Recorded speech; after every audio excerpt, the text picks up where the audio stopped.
En este proyecto trabajamos con un robot EV3 al que programamos para que realizara un recorrido cuadrado.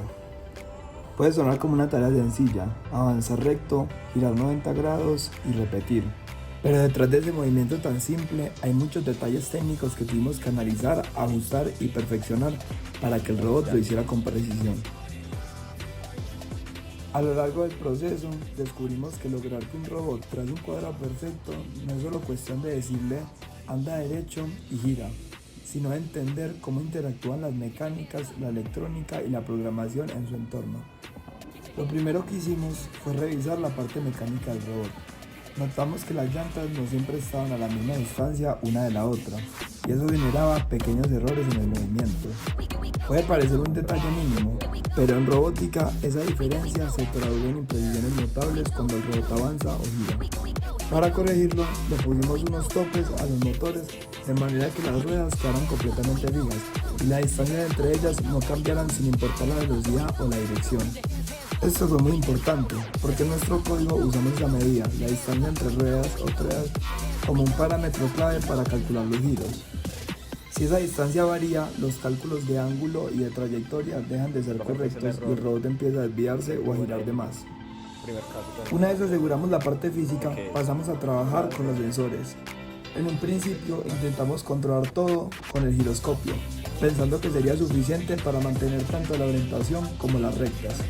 Sin embargo, rápidamente nos dimos cuenta de que no era la mejor opción. Aunque el giroscopio funciona muy bien para medir cambios de ángulo, tiende a acumular un pequeño error en el tiempo. Ese error, conocido como drift, hace que el robot registre leves giros incluso cuando el robot realmente se está manteniendo en línea recta. Por eso, al cabo de unos segundos el robot creía que estaba girando aunque físicamente seguía derecho. A raíz de eso, decidimos usar una estrategia combinada para aprovechar lo mejor de cada sensor: los encoders y el giroscopio. Los encoders están integrados en los motores. Son muy buenos midiendo distancia porque cuentan exactamente cuántas vueltas da la rueda. Por eso lo usamos para controlar el tramo recto de 50 centímetros.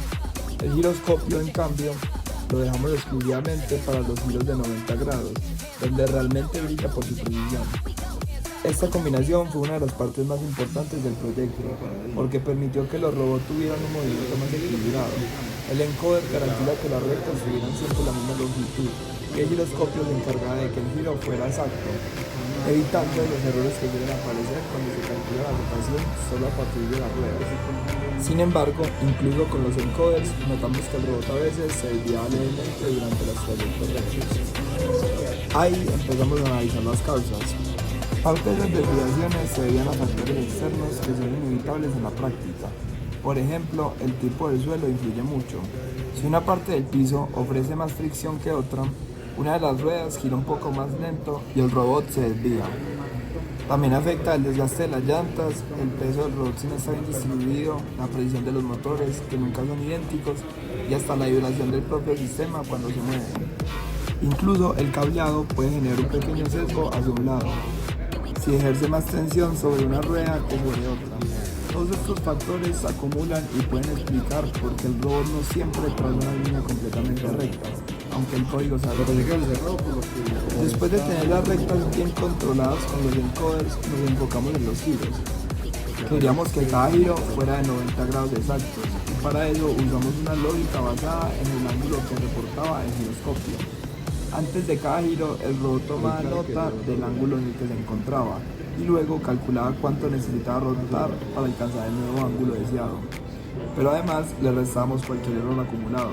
Por ejemplo, si el robot había terminado una recta con un pequeño desvío de 8 grados, en vez de girar 90 grados completos, solo giraba 82 grados. De esta forma corregíamos el error acumulado y garantizábamos que el robot quedara perfectamente perpendicular al tramo anterior.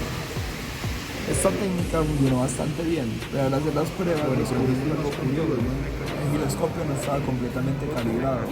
Cuando el robot giraba 90 grados reales, el sensor marcaba algo como 86. Es decir, el robot físicamente hacía bien el giro, pero el sensor reportaba menos de lo que realmente estaba ocurriendo. Intentamos compensar ese error agregando unos grados extras al cálculo. En lugar de decirle que gire 90, le pedimos que girara 94. Pero el ajuste no dio el resultado esperado. A veces giraba más, otras menos, lo que nos hizo darnos cuenta de que el error no era constante. Dependía de la velocidad del giro, de la dirección e incluso de cómo estaba posicionado el robot. Por eso, finalmente decidimos volver al valor base de 90 grados y mantener el sistema tal cual, porque era el punto donde los resultados eran más estables. Aún con pequeñas diferencias, el robot trazaba los cuadrados de manera bastante precisa. En la imagen del experimento se puede ver cómo los recorridos se superponen casi por completo. Los 4 cuadrados que hizo el robot son muy similares, los cuales demuestran que el sistema estaba bien calibrado y que los errores eran mínimos. Para comprobar la estabilidad del algoritmo, hicimos que el robot repitiera el cuadrado 4 veces seguidas. Cada vez avanzaba los 50 centímetros, giraba 90 grados y continuaba el recorrido. Lo interesante fue que al repetir el ciclo completo, el robot terminaba casi en el mismo punto de partida, lo que demuestra que el margen de error acumulado era muy bajo. Esto fue posible gracias a la sinergia entre el encoder y el giroscopio, ya que uno compensaba las limitaciones del otro. A lo largo del proyecto aprendimos algo fundamental. En robótica no basta con que el código sea correcto. La precisión real depende de cómo interactúan todas las partes del sistema. Un programa puede estar perfectamente diseñado, pero si el robot tiene una rueda floja, un sensor descalibrado o una ligera diferencia de superficie, el comportamiento cambiará. También aprendimos que ningún sensor es perfecto por sí solo. El encoder puede perder precisión si las ruedas patinan y el giroscopio puede desviarse con el tiempo, pero al combinarlos logramos un sistema mucho más confiable. Otro aprendizaje importante fue entender que el entorno físico es tan importante como el del software. Las condiciones del suelo, la temperatura, la fricción e incluso la alineación de los ejes pueden alterar el resultado. Estos factores, aunque muchas veces se ignoran, son los que marcan la diferencia entre un experimento que funciona bien en teoría y uno que realmente funciona bien en la práctica. En conclusión, este proyecto fue una experiencia completa, en el que no solo aprendimos a programar un robot, sino también a entender cómo todos sus componentes trabajan juntos, desde la calibración mecánica, con los topes de las ruedas, hasta la combinación lógica entre los sensores. Cada decisión que tomamos mejoró la precisión del sistema, y aunque el resultado final no fue absolutamente perfecto, estuvo muy cerca. El robot logró trazar 4 cuadrados seguidos con una constancia notable, demostrando que el equilibrio entre mecánica, sensores y programación puede dar resultados muy precisos. Más allá del resultado técnico, este proyecto también nos enseñó la importancia del proceso: probar, fallar, ajustar y volver a intentar. Cada vez que algo no salía como esperábamos, no lo vemos como un error, sino como una oportunidad de entender mejor cómo funciona el sistema. Al final, el robot no solo dibujó cuadrados, sino que nos mostró cómo la ingeniería es realmente una combinación de lógica, observación y paciencia.